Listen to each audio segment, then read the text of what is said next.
What's going on, guys? Arekkz here and welcome to SPELLBREAK. SPELLBREAK is a brand new battle royale game that is currently in alpha, but it's very different to everything else that you would typically expect within this space. It's all about fantasy, it's all about magic, it's also an RPG at the same time. You play through, you level up your characters, you weave spells, throw magic at your opponents. It's a lot of fun, it's very different, it's got a unique visual style to it, but the game also kind of drops you in the deep end. So what we're going to do today is give you guys a complete rundown, a complete beginner's guide to getting started in SPELLBREAK. So if you do enjoy this, you do find it helpful, then a like would be super appreciated. Comment down below, let me know what you guys think of this. And also, we've got another giveaway running this month in partnership with the guys over at Box UK for a custom-built gaming PC. This is for those of you guys in the UK. If you want to enter this, you can click the link in the description box down below and get involved. Now, to begin with, let's start at the very beginning. When you load up the game, you're going to be dropped into the menu and you're going to be presented with a few options. You can pick your character model. There's a few different options to choose from. These are just cosmetics, so there's no impact on your actual stats in game, but if you do want to, of course, change the way you look, then this is where you go. Of course, on top of that, you pick your server, and you then have the option between solos, duos, and squads, which are 4-man squads if you want to dive into the game. Plus, the game also features a practice mode, so if you want to get a feel for how to play the game, feel for the different mechanics, some of the different gauntlets, which we'll speak about in a moment, then this is the place to start. Now, when you then go and dive into your very first game, the first thing you need to do is get accustomed to your controls and the way that this game plays. This is not a grounded game. You're not going to be running around on the floor. You're not going to be hiding behind buildings, hiding in corners. You are going to be jumping around through the sky, throwing magic at people. So it's important to get a feel for how the game plays. Your standard movement is, of course, W, S, and D. You can hold down shift to sprint. You can press space to jump. You can also press this a second time to double jump in the air, which is going to be incredibly important if you want to try and get some elevation for attacking opponents below you. You can then press F to interact with objects, chests, and items. You have a mini-map in the bottom right-hand corner, which you can expand to a full map to get a good lay of the land by pressing M. And you also have your health and your mana in the bottom corner of the screen. Plus, you can also pick up armor as you go to, help you stay alive a little bit longer. Mana is, of course, the main resource when it comes to using your abilities, which we'll touch on in just a moment. And this does regenerate over time, but you do want to keep an eye on this because, of course, this is essentially your ammunition. So the last thing you want to do is get into a battle and have no mana. Now, I mentioned at the start that this is also kind of like an RPG mixed in with your battle royale. So as you're working your way around the map and you are looting items, items will come in different rarities. You have common, uncommon, rare, epic, and legendary. And it should go without saying that the rarer the item, invariably the better it is.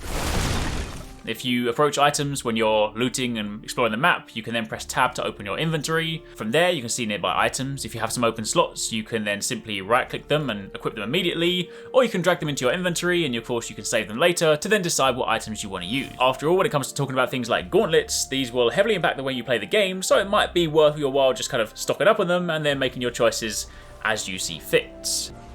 Outside of that, you do also have several passive equipment slots for things like amulets, belts, and boots. These will typically augment your stats in more passive ways, things like reducing incoming damage, increasing your movement speed, or more specific things on rare items like increasing the potency of a specific spell that a gauntlet has. So these are kind of things that you want to sort of stack up, throw them on to essentially improve your character.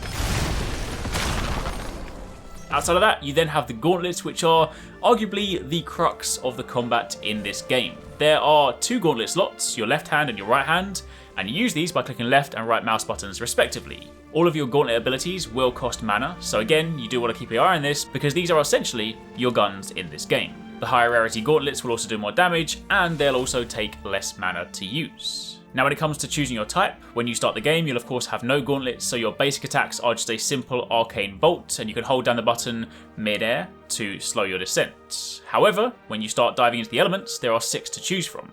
Your frost gauntlet will shoot out a fast-moving, long-range projectile that leaves a trail of ice along the ground. So this is kind of like a sniper. It's also the only gauntlet where you can hold it down to charge up and increase the damage, the distance, and the accuracy.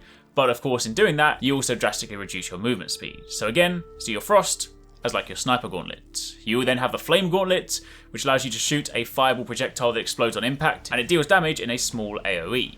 You then have the stone gauntlet, which will slam the ground, creating a rolling fissure that moves in a straight line. If you use it in the air, you can also plummet towards the ground before slamming into it, so see this is sort of like a hefty stone ground pound. The wind gauntlet has an initial charge up period before rapidly firing smaller gusts of wind, and shooting at your feet will then launch you into the air. Lightning Gauntlets, quite simply, will allow you to quickly shoot 3 bursts of lightning. And Toxic Gauntlets fire out 4 Venom Bolts in a horizontal spread, which each leave small toxic pools on the ground, which deal damage over time. Again, remember that you have 2 gauntlet slots, so you can pick and choose these as you see fit and combine the different elements to create some rather interesting effects, which we'll go over in just a moment. Also keep in mind that with every single gauntlet except for the stone one, holding the button mid-air will also slow your descent, so if you want to fight and throw fireballs or throw lightning strikes or throw frost bolts from the air, by holding down the button, you'll be rapidly throwing them out, and it'll also slow your descent, which makes aiming just a little bit easier. So as you can begin to see, fighting from the sky is actually something you'll be doing quite a lot in this game. On top of that, gauntlets also carry sorcery abilities. Each of the 6 elements has a unique, powerful ability called a sorcery, and these can be used by pressing either Q or E, depending on the hand that you have them assigned to. Each sorcery type differs, some of those are projectiles, some of them are AoE, and some of them are self-targeting, but they all focus around a cooldown system, so unlike your regular gauntlet abilities, your regular magic which consumes mana, these simply work around a global cooldown. You use them, and then you have to wait again before you use them again. So it should go without saying that you don't want to just go wasting these, you want to save them for moments where it really counts.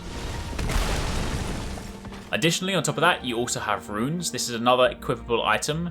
You can use 1 rune at a time. They're powerful and they are kind of more like utility items, and their functions can vary from things like teleportation, invisibility, and even flight. After using a rune, much like the sorcery, it will go on cooldown, so again, you want to use these more sparingly. And outside of that, you also have some general inventory slots, you have health potions, armor potions, things like that that you can use in combat. So there's quite a few things to equip, but the long and short of it is, your gauntlets will form the crux of your gameplay. Now, when it comes to talking about combat itself, one of the most important things is mixing elements. As mentioned, gauntlets can go on either hand, and of course if you do particularly like an element, say fire, you could just throw on 2 fire gauntlets and just throw fireballs at people. But if you want to really get the most out of the game, you want to start mixing elements. Now, of course, there are plenty of different things to test out, and that's down to you guys to dive in and mess around with them. But to give you an example, if you use something like lightning on a liquid-based spell, such as frost or toxic, it will actually electrify the pool. So if you fire out a frost bolt or toxic, it leaves these liquid pools on the ground. If you then fire electricity or lightning into it, it will then shock it, essentially turning it into a shock trap. If someone then walks into it, they will then take damage. Another example being that if you see these pools on the ground, like frost or toxic, you can use the stone gauntlet to clear these, so as you can see, they interact in rather interesting ways. However, with that being said, do keep in mind you want to be wary of your teammates because there is friendly fire in this game, and it can be quite easy to accidentally kill your allies if you are throwing out your abilities with reckless abandon.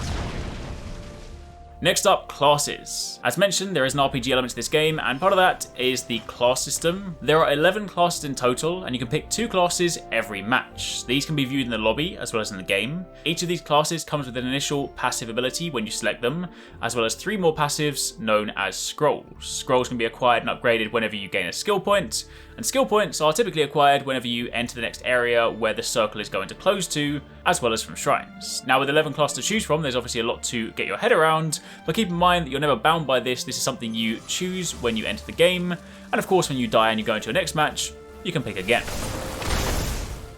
Finally, to round it all out, just a few general match tips. Keep in mind that when you begin the game, you'll be put into a pre-game lobby with a timer, and here you can run around and try out every single item in the game, so if you're unsure before a match, consider using this time to test things out to get a feel for what perhaps you want to aim for in that game.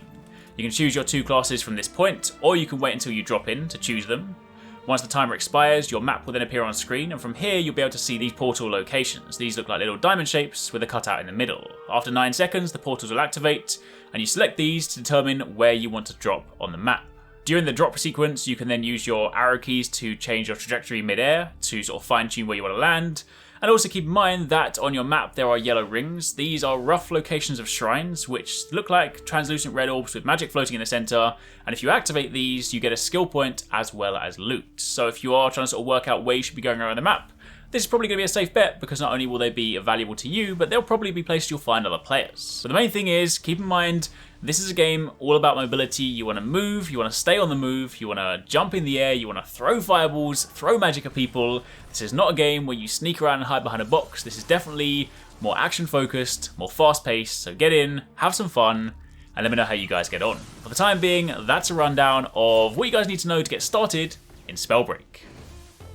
Thanks very much for watching, guys. I hope you enjoyed the video. If you want to check out some more awesome stuff from us here at Arekkz Gaming, then you should definitely try to catch TwoSixNine and Paradise Central streaming 6 days a week. You can find a link to the multi-stream in the description box down below. They play a wide range of games, and what's more, we also have the Endgame store. By watching their streams, you earn currency, and you can redeem that currency on the Endgame store for really cool prizes. Those can range from things like games, comics, and figures, all the way up to controllers, capture cards, and even consoles. So definitely drop by and become part of the community. Of course, if you enjoyed this video, then make sure you're subscribed and be sure to click on that little bell icon to turn on notifications so you don't miss our next upload. You can watch more videos by clicking on the options here, but once again, thanks very much for watching, take it easy, catch you next time, peace out.